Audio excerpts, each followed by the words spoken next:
Hello, ninth and 10th graders.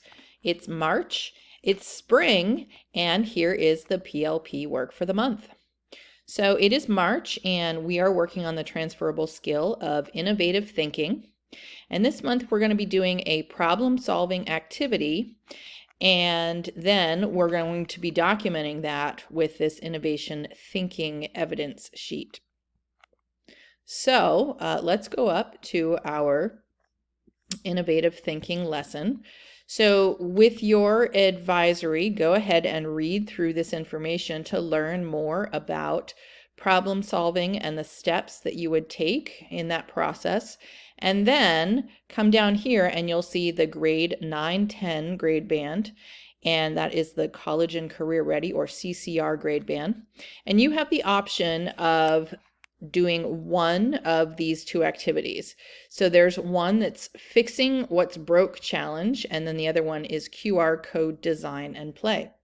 So let's click on fixing what's broke. So here is this activity, and if you are interested in problem solving something at Mount Abe, this is a great activity for your advisory to choose. And if we come back here, and if you want to learn more about a tech tool called a QR code and have some fun with that, then this activity is for you.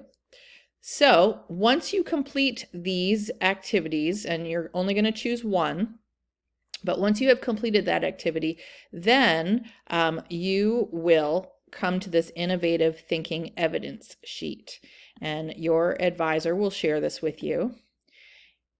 And you will fill this out, and this is how you can also document or brainstorm your problem-solving plan and the different approaches that you'll take. And then at the end of this work, you'll go ahead and write a reflection down here.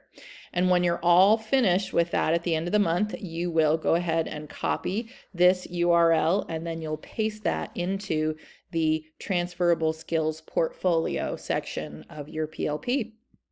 So that is the work for the month. Have a great month, and we'll see you in April.